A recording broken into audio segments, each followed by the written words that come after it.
سفر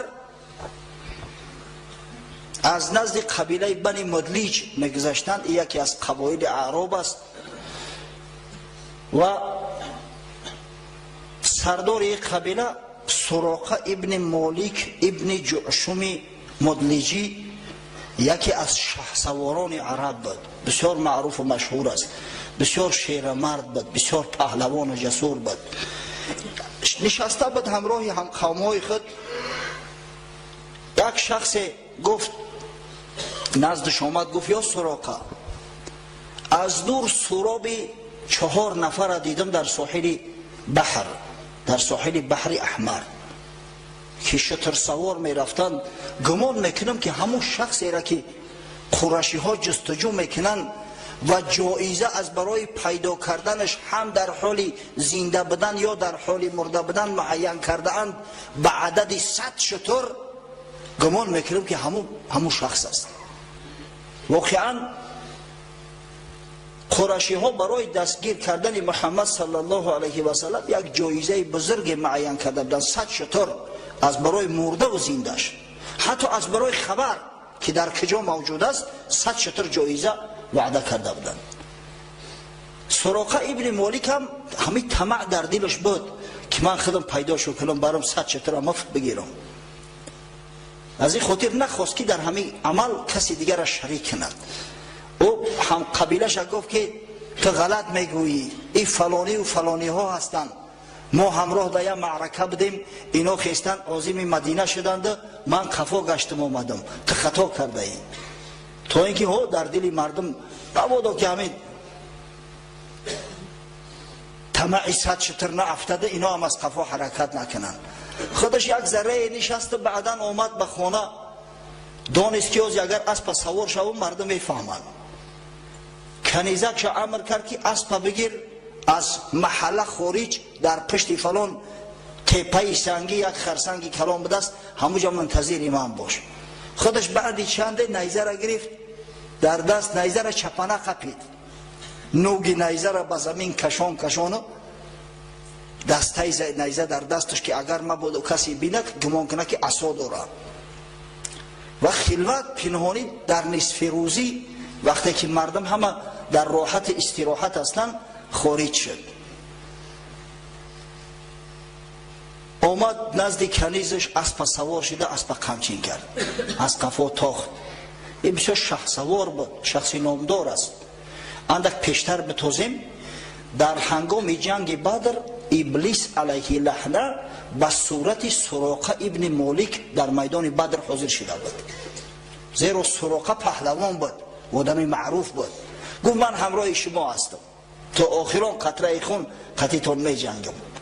اما وقتی که در صف لشکر مسلمانان جبرئیل علیه السلام و همراه لشکر ملائکه ها دید، اگر دم خواده کرده گریخت. این بیچاره قریشی ها گمان کردن که سراقه ابن مالک صدا کردن، ای سراقه کجا میگریزی؟ گفت خاک در سر تو، من سراقه نیستم. او چیزی را که من دیدستم قسم به خدا اگر شما ببینید تلختو میکفه. سراقه واقعا شخصی پهلوان بود، نامدار بود، به حد به قوت خود مغرور بود که ببینه میدونه که 4 نفر هستن، خودش تنها به صید چون رفت. از دور وقت دید چون اسب قمچین کرد، اسب اومد نخست پای اسب غیجید. سراقه پهلوانی عرب، شخصی که در بالای اسب کلان شده است، از اسب اومد در زمین زد. از جاش خیز گفت مردی تو، خیریت که هم قومم نیستن، اگر شرمنده بشیدم در میان عرب. ایت نگو در همین سین سال اسب غلطی کودکی تو، یک چوماندازی نامدار. در دلش اندک شد، غلطید، باری اول از اسب غلطید، باز سوار شد، باز اسب قمچین کرد.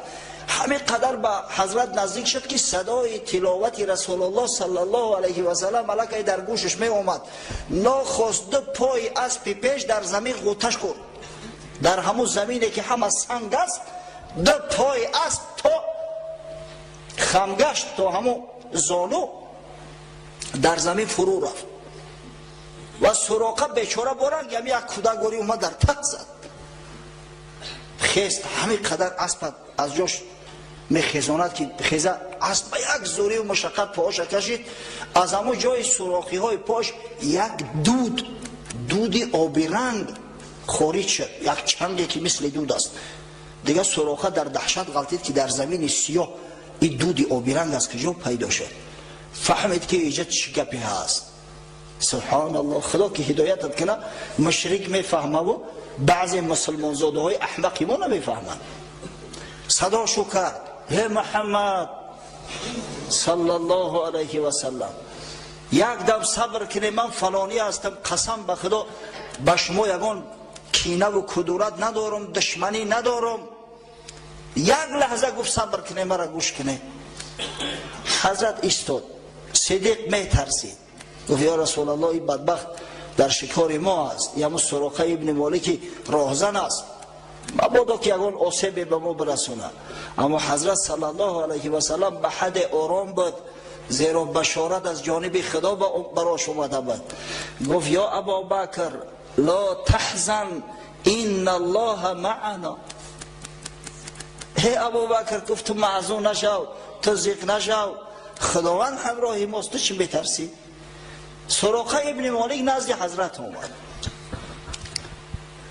گفت من فلان شخص هستم، شما میدونید که قریش از برای دستگیر نمودن محمد صلی الله علیه و سلم 100 شتر وعده کرده است. 100 شتر. واقعا من به طمع همون شترها خارج شده بودم، اما امروز میبینم که کار شما حق است. عاقبت الامر شما غلبه میکنه. عاقبت الامر. این من اومدم یک کم توشه دارم همراهم، همیشه را همراهتون بگیره، توشه را. اما حضرت از او چیزی نسیتون، فقط گفت سر ما را پنهان بدار. سراقه گفت یا رسول الله یک امان نامه برام بده که یک زمان من هم بگم که پیغمبر خدا صلی الله علیه و سلم در راه ملاقات کرده بودم، بین من و بین محمد صلی الله علیه و سلم چنین و چنان سخنها را بدل شد. حضرت به عامر ابن فحیره به مولای صدیق مراجعت کرد، گفت براش یک امان نامه بنویس از نام محمد صلی الله علیه و سلم به سراقه ابن مالک. وقتی که می نوشت، پیغمبر خدا صلی الله علیه و سلم راههای دور را مشاهده میکرد، سالهای بعدی را مشاهده میکرد. خداوند حجاب از پیش چشمش گرفته بود. گفت یا سراقه گفت زمان می شود که ملک کسرا و ملک قیصر در زیر تصرف مسلمانان می درآیند. زمان می شود که مسلمانان صاحب تخت تاج کسرا می شوند و سواری های کسرا، دستبندا و علنگوهای کسرا را در دستی تو میکنند و تاج کسرا را در سرت بگذارند. برای سراقه واقعا عجیب می نمود، همچنانه که برای تمام مردم مکه، برای مردم قریش عجیب می نمود که این پاچکنده ها چه خیلی آرزوی قصر کسرا و قیصر را میکرده باشند، در صورتی که هم یک تکنون به زور می آوند. کسی در دنیا ای را نمیشناسند. این مردم مجهول چه خیلی آرزوی تخت کسرا را میکرده باشند.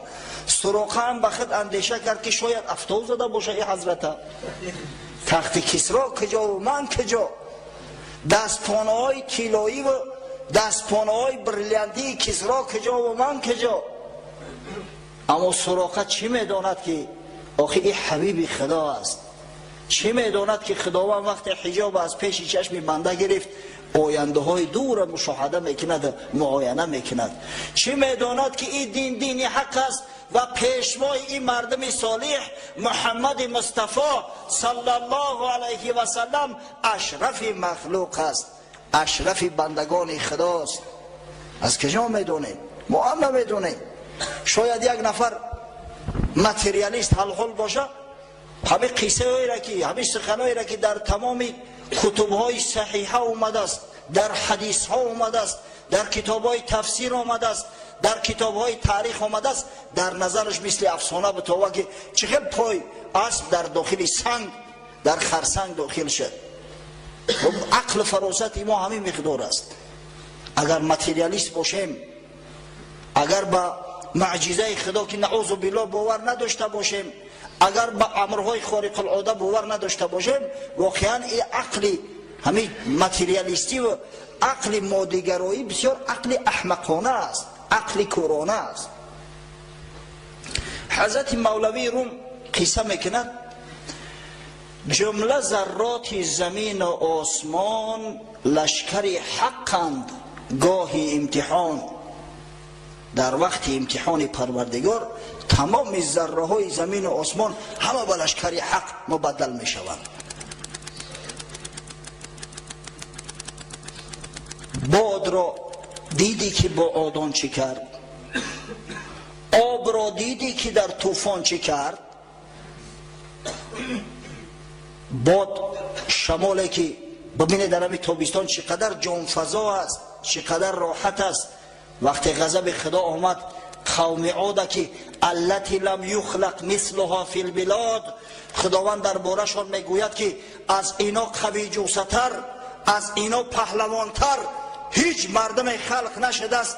دیدی که یک شمال چگونه است سر به نیست کشید، چگونه نیست نابود کرد. آنچه آن بابیل با آن پیل کرد، آن که پشه کله نمرود خورد. قصه اصحاب فیل خوب میدونه شما، ما قصهش هم کردیم هنگام تولد رسول الله صلی الله علیه و سلم. یک پشه کله پادشاه بزرگترین عصر نمرود ظالم خورد. آن که سنگ انداخت داوود به دست، گشت 600 پاره و لشکر شکست. قصه داوود علیه السلام هم بسیار گفته ایم، شنیده. متاسفانه صحبت ما مجالی همه این قصه ها را شرح توضیح دادن ندارد. سنگ میبارید بر اعدای لوط، تا که در آب سیاه خوردند غوت. چگونه خدای تعالی دشمنان لوط علیه السلام قوم لوط به خاک یکسان کرد، زیر خاک کشید. این قصه ها را شما همه میدونه، قصه های قرآنی هستند.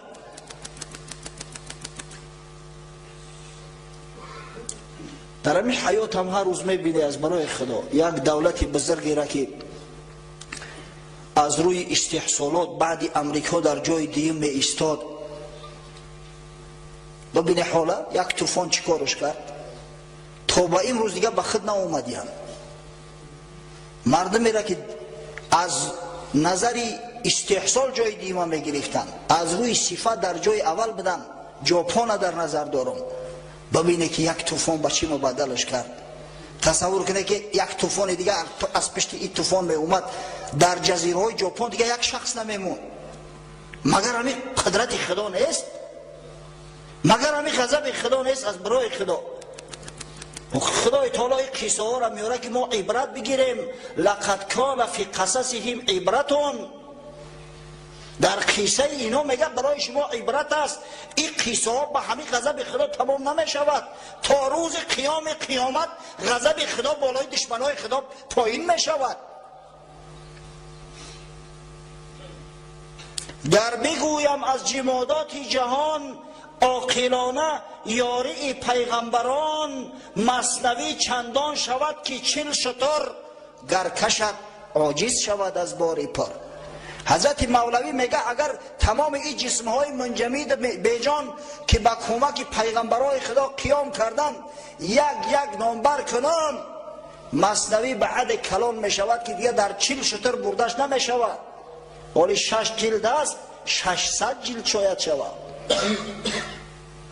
واقعا اگر قصه با سنگ فرو رفتن پای اسب سراقه ابن مالک و این هزارها معجزه پیغمبر ما را اگر مثنوی بیان میکرد صاحب مثنوی، البته که این مثنوی 600 جلد زیاد میشه، زیرا رسول الله صلی الله علیه و سلم هزاران معجزه دارد. بعد حضرت نصیحت میکنه مولوی ما، ای نموده زیدی حق در فعل درس، در میان لشکری اویی بترس. ای کسی که بر ضد خدا عمل میکنی، فرمان خدا را نمیبری، بر ضد دین خدا مبارزه میبری، آخر رو درگور تو در میان لشکر خدا هستی، از جان ترس نداری. شاید او قصر 3 آشیانه و 4 آشیانه قبرت شود، یک زمین لرزه میشه در زیر قصر خودت زیر خاک میمونی. شاید او جیپی که امروز کتکی کرده با سرعت 100 یا 150 کیلومتر در شهر میدوانیش، انمو تابوت آهنیت بشود در میان لشکری اوی. بترس، جذبت لشکری او در وفاق، مرد را اکنون مطیعند از نفاق. تو غره نشو که دست در فرمان من است، سر در فرمان من است، پا در فرمان من است. همه این لشکری پروردگار هستند. ولله جنود السماوات والارض، خدا راست تمام لشکرهای 7 آسمان و 7 زمین. گر بگوید چشم را کورا فشار، درد چشم از تو برارد 100 دیمار. امر خدا شود همه چشم نازنین فرمان بتا، این چشم دنیا را در پیش چشمت سیاه میکنه. گر با دندان گوید و بین ما و بال، پس ببینی تزی دندان گوشمال. یک دندان در درد میآید، دنیای روشن در چشم تاریک میشود، طعام شیرین در کامت زهر میگردد. این تصور که به یگان دردی بد مبتلا شوی چیکار میکنی؟ باز کن طب را بخوان باب العلل، تا ببینی لشکری تن را عمل. ای پروفسوری ماتریالیستی ابلهی که محمد صلی الله علیه و سلم گرفتار بیماری اپیلپسی میگوی، رو در خاک تو عالم نیستی، قسم به خدا عالم نیستی. اینشتین میگفت نауکا بیز ریلیگی خرمید، علم بدین لنگ است، شل است، پای حرکت نداره، تو عالم نیستی بدبخت.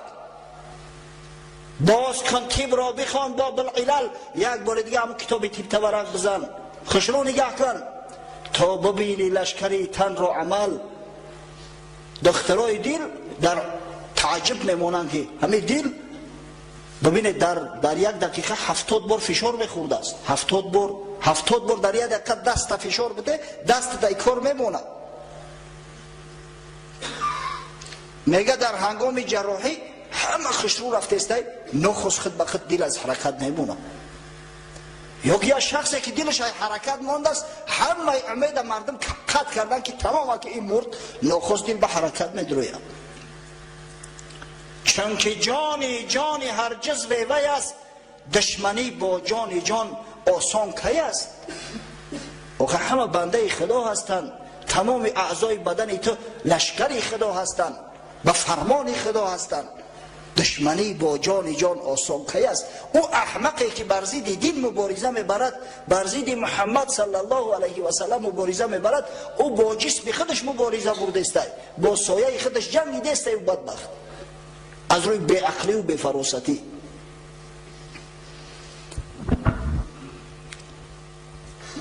سراقه اماننامه را گرفت، قفا گشت، آمد که یک گروهی از قومش خونش اومدیان سراغ کردیان که سراقه کجاست؟ گفتن نیست.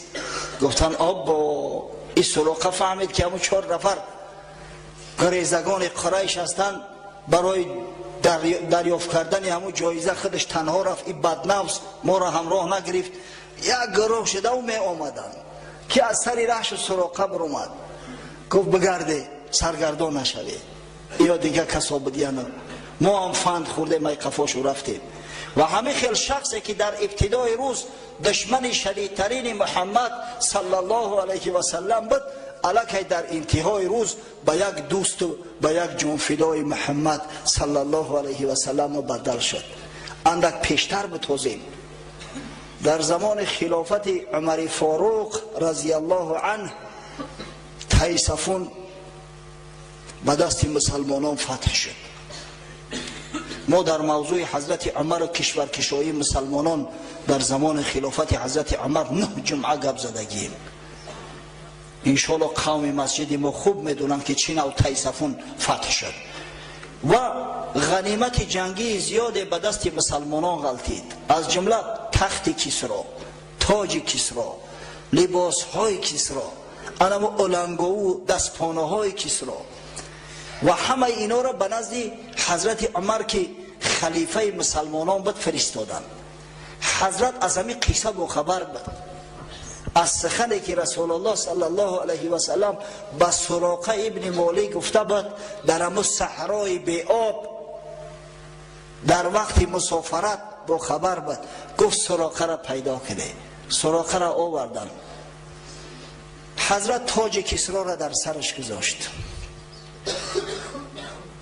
و دستپانه های کسرا را در دست سراقه انداخت. گفت یا سراقه، یا داره که محمد صلی الله علیه و سلم، محمد که به شکارش بر آمده بودی در فلان تاریخ فلان سال برای چی گفت؟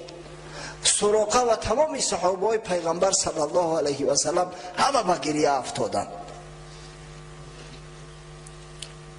چه شخص های بزرگی بودند؟ کسایی که از جمال محمد صلی الله علیه و سلم چشمای خودشون را سیراب کردند، از صحبت رسول الله صلی الله علیه و سلم استفاده و نوش جان کردند. خوشا به حال شد. خداوند رحمت و مغفرت چون کند.